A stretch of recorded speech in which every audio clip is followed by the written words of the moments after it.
Well, let's say that you go either to DASNY's website or the New York State Contract Reporter, and you do see a procurement opportunity that piques your interest. The first thing you need to say to yourself is you do the go, no-go test, which is basically asking yourself, is this the right fit? Can I put together the right team? Do I have a chance of being selected? And if so, do I have the experience to be successful? Remember, you only have one chance to make a good impression. When I talk about the go, no-go test, basically you need to say to yourself when you see the procurement opportunity is it a go? If the go condition is met and the no-go condition fails. If it is, then you need know to proceed. In proceeding, what you would do is you need to first read the RFP, which is a request for proposal, carefully.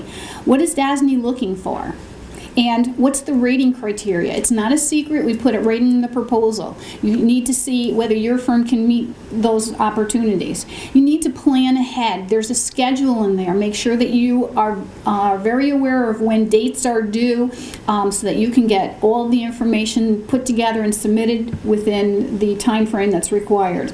And you should establish a team early. This is your first opportunity. There's other opportunities. The Dormitory Authority is involved in an MWBE conference every fall. I know that there's going to be a networking later this afternoon. You want to be able to have your team ready and available so when a procurement comes up, you're ready to submit a proposal. And I have to tell you, a lot of times what we'll do is if you get an interview, one of the things we're going to ask you, especially if they're two primary consultants, we're going to ask you how long you've worked together. And if you said never, then you're probably going to lose some points. We were looking for someone that has, a good working relationship with one another. Why do you want to build a team? Well, it's very important. First of all, most firms cannot do it all. For example, if the Dormitory Authority is going out with a rehab of a project, a rehab of a building, your firm may not have the expertise to do the asbestos, maybe not the expediting services, maybe not cost estimating. So you can't do it all. So what you want to do is look inside and say, what are the strengths of my team, and who can I bring along with my team to make me even stronger? Try to find a niche. What does your firm do that makes you stand out from all the other firms? In other words, have you completed a gold certified project? Have you completed a project of a certain dollar value? Again, you need to look at what is the project that you're trying to go for, what would be the requirements, and what can you bring to this that would make you stand out from the other firms. We have received anywhere from one proposal in response to a notice that we put in the Contract Reporter to 50. So imagine that we receive 50 proposals and you're one of those 50 firms. Somehow you have to stand out so that your proposal comes to the top. The other thing is you want meaningful support from your MWBE firms. Although most of the individuals in this room are either certified M or W, or you might be dual certified, you still need to meet the goals that are set in all of the proposals.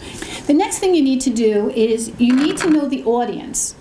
So who's this client? Who's the Dormitory Authority? What do they do? What type of projects do they do? What type of, do a little bit of research in terms of, is it an office of mental health? Well, maybe there's some security issues that need to be addressed. Be prepared.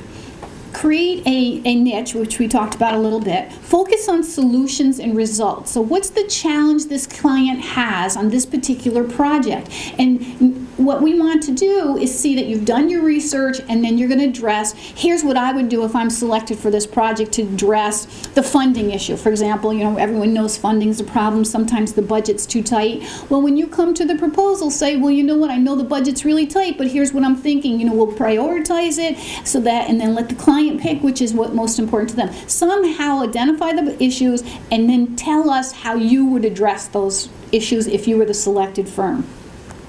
Describe your firm's performance, and one of the ways to do that is by repeat business. If you say to us, look, this is the third term contract I've had with OGS, well, what that's saying to DASNY is you've been successful, because if OGS has picked you 3 times, DASNY probably wants to work with your firm also. Build a strong team. Focus on quality, not quantity. And okay, I'd rather know that you completed 5 projects successfully within budget, within schedule, versus 50 projects you've done. We're ready to do the technical proposal. One of the deadlines in there is you're allowed to submit questions to what we call the RFP coordinator, request for proposal coordinator, and all the questions have to go through this particular individual because of EO 127. So please don't reach out to anyone else. But there's a deadline to submit those questions. If you're not sure, you get an RFP and you're like, well, I'm not sure whether they're really asking me to include it in this proposal or not include it, or, you know, I don't know, this is a term contract, so I don't know who's going to be on my team, so do I have to fill out the utilization plan, or do I just put to be determined? Well, ask the question. Have the RFP coordinator put the questions out on the website, and she'll also put answers to those questions for everybody to know, because if you don't ask the question, you could get it wrong. So let's just say that you say, you know, this is a term contract, $0 base, I don't know what the projects are, how am I going to identify who's on my team? I'll leave it blank, I'll put to be determined. That's typically worth 10 points. There's 5 typically committee members on every selection committee. You've just lost 50 points before I even open your proposal. So the chances of your firm being selected are probably very slim.